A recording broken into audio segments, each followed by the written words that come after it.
एक बात तो माननी पड़ेगी, मौजूदा वक्त में राजनीति की पिच पर नरेंद्र मोदी से बेहतरीन ऑलराउंडर कोई नहीं है। पिच कोई भी हो, वो प्रदर्शन लाजवाब ही करते हैं। बात वर्ल्ड कप यानी लोकसभा चुनाव की हो तो पीएम मोदी को टक्कर कोई नहीं दे पाता।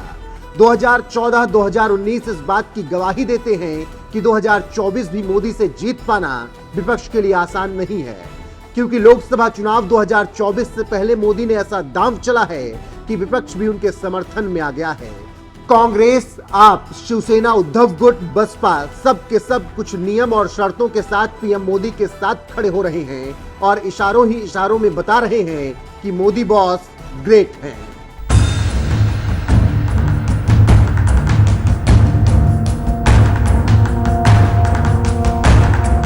दरअसल मामला यह है कि सरकार अब यूनिफॉर्म सिविल कोड को लागू करने का मन बना चुकी है, जिसके बाद देश में पिछले काफी दिनों से इस पर बहस छिड़ी हुई है। धीरे धीरे इस मसले पर राजनीतिक दलों के विचार सामने आने लगे। कोई यूसीसी के पक्ष में खड़ा है तो कोई विरोध में। लेकिन सबसे ज्यादा चौंकाने वाली खबर यह है कि यूसीसी के मुद्दे पर मोदी सरकार का समर्थन कुछ धुर विरोधी पार्टियां कर रही हैं। जैसे अरविंद केजरीवाल की आम आदमी पार्टी ने इस मुद्दे पर सरकार का समर्थन करने की बात कह दी है। देखिए, सैद्धांतिक रूप से हम इसके समर्थन में हैं। आर्टिकल 44 भी इसका समर्थन करती है कि देश में यूसीसी होनी चाहिए। लेकिन चूंकि यह मुद्दा ऐसा है जिसमें कि सभी धर्म संप्रदाय से जुड़ा हुआ है, इसलिए हम ये चाहते हैं कि इस मुद्दे के लिए वाइडर कंसल्टेशन हो, लार्ज स्केल पर बातचीत हो, सभी धर्म से, सभी संप्रदाय से, सभी राजनीतिक दलों से। कुछ मुद्दे ऐसे होते हैं जो आने वाले समय पर आप रिवर्स नहीं कर सकते। कुछ मुद्दे ऐसे होते हैं जो देश के लिए बहुत मूलभूत होते हैं। ऐसे मूलभूत मुद्दों पर ऑथोरिटेरियन तरीके से जाना वो ठीक नहीं होगा। तो वाइडर कंसल्टेशन की जरूरत है, सबसे बातचीत करके कंसेंसस बिल्ड करनी चाहिए इस पर, यह हमारा मानना है। इसके अलावा कांग्रेस ने भी शर्तों के साथ यूसीसी पर सरकार का समर्थन करने की बात कही है। कांग्रेस नेता विक्रमादित्य सिंह ने समर्थन को लेकर बयान दिया है और कहा है कि इस मुद्दे पर हम सरकार के साथ खड़े हैं, लेकिन यूसीसी लागू करने से पहले सरकार को कई मुद्दों पर सफाई देनी होगी। ने ये कहा है कि यूनिफॉर्म सिविल कोड जब भी आएगा हम इसका समर्थन करेंगे। कांग्रेस पार्टी भी जो है, हम कांग्रेस पार्टी का अभिन्न अंग है और कांग्रेस पार्टी हमारे देश में एकता और अखंडता को आगे ले जाने में हमेशा कांग्रेस पार्टी ने अपना योगदान दिया है। एज एंड व्हेन जब ये लाया जाएगा उस समय इसके ऊपर पूरा समर्थन दिया जाएगा। तो इससे समझा जा सकता है कि किस तरीके से यूसीसी के मुद्दे पर सरकार को विपक्ष का समर्थन मिल रहा है। कांग्रेस, आप के अलावा उद्धव गुट की शिवसेना ने भी सरकार के समर्थन में बयान देकर अपना रुख साफ कर दिया है। इसी कड़ी में अब नया नाम जुड़ा है बीएसपी का। जी हां, बसपा सुप्रीमो मायावती ने प्रेस कॉन्फ्रेंस करके यूसीसी पर सरकार का साथ दिया है। हालांकि उन्होंने भी दूसरे राजनीतिक दलों की तरह ही कई शर्तें रख दी हैं। ये बात भी कई हद तक सही है, जिसे खास ध्यान में रखकर ही भारतीय संविधान की धारा 44 में समान सिविल संहिता यानी कि यूनिफॉर्म सिविल कोड यूसीसी को बनाने पर प्रयास वर्णित है, उसका जिक्र किया गया है। लेकिन इसे जबरन थोपने का प्रावधान बाबा साहब डॉक्टर भीमराव अंबेडकर के संविधान में निहित नहीं है और इसके लिए जागरूकता व आम सहमति को श्रेष्ठ माना गया है। मतलब साफ है कि 2024 के चुनाव के लिए सरकार ने पिच तैयार कर ली है, जिस पर बीजेपी बल्लेबाजी कर रही है और विपक्ष उसके इस शानदार प्रदर्शन पर केवल तालियां बजा रहा है। इसीलिए न चाहते हुए भी यूसीसी के मुद्दे पर विपक्ष समर्थन में खड़ा है।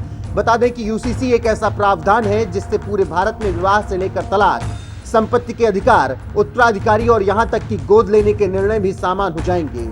यानी इसके लागू होने के बाद हर धर्म, संप्रदाय और जात के लिए देश में एक समान कानून होंगे। इसीलिए पीएम मोदी भी यूसीसी के मुद्दे पर अब खुलकर बोल रहे हैं, जिसके बाद अंदाजा लगाया जा रहा है कि मानसून सत्र में इसको लेकर सरकार बड़ा फैसला ले सकती है।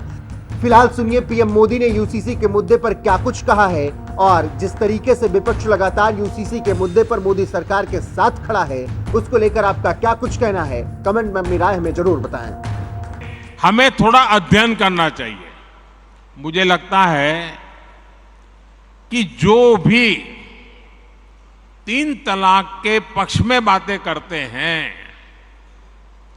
3 तलाक की वकालत करते हैं, ये वोट बैंक भूखे लोग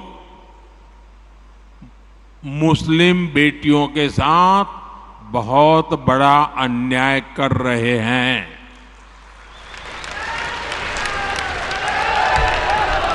अच्छा, कुछ लोगों को लगता है कि भाई ये 3 तलाक से तो सिर्फ महिलाओं की बात हो रही है। 3 तलाक से जो नुकसान होता है ना, वो सिर्फ बेटियों को होता है ऐसा नहीं है, उसका दायरा उससे भी बड़ा है। आप सोचिए, बहुत ही अरमानों के साथ बेटी को शादी कर करके ससुराल भेजा हो और 8-10 साल के बाद 3 तलाक कह करके उसको कोई निकाल दे, तो उस माँ बाप का क्या होगा जिसके घर में बेटी वापिस आती है? उस भाई का क्या होगा? वो भाई, पिता, सब उस बेटी की चिंता में इतने दुखी हो जाते हैं। इसलिए 3 तलाक से सिर्फ बेटियों को ही अन्याय होता है इतना नहीं, पूरे परिवार तबाह हो जाते हैं, माता, पिता, भाई सब दुखी हो जाते हैं। और देखिए, दुनिया के अनेक मुस्लिम बहुल्य देश, इसका इस्लाम से संबंध होता तो दुनिया का कोई मुस्लिम देश 3 तलाक खत्म नहीं करता। मुस्लिम बहुल्य देश जहां पूरी तरह इस्लाम राज्य है, वहां भी 3 तलाक बंद कर दिया है। मैं परसों इजिप्ट में था, मिस्र में था। मिस्र में, इजिप्ट में 90% से ज्यादा सुन्नी मुसलमान समाज है और इजिप्ट में आज से 80-90 साल पहले 3 तलाक की प्रथा को समाप्त कर दिया। हमसे 90 साल पहले। अगर 3 तलाक इस्लाम का जरूरी अंग है तो पाकिस्तान में क्यों नहीं होता भाई? अगर 3 तलाक इस्लाम का जरूरी अंग है तो इंडोनेशिया में क्यों नहीं होता? अगर 3 तलाक इस्लाम का जरूरी अंग है तो कतर, जॉर्डन, सीरिया, बांग्लादेश, ये तो सारे मुस्लिम बस्ती वाले देश हैं, वहां पर उनको बंद क्यों कर दिया? मैं समझता हूं कि मुसलमान बेटियों पर 3 तलाक का फंदा लटका कर कुछ लोग उन पर हमेशा अत्याचार करने की खुली छूट चाहते हैं।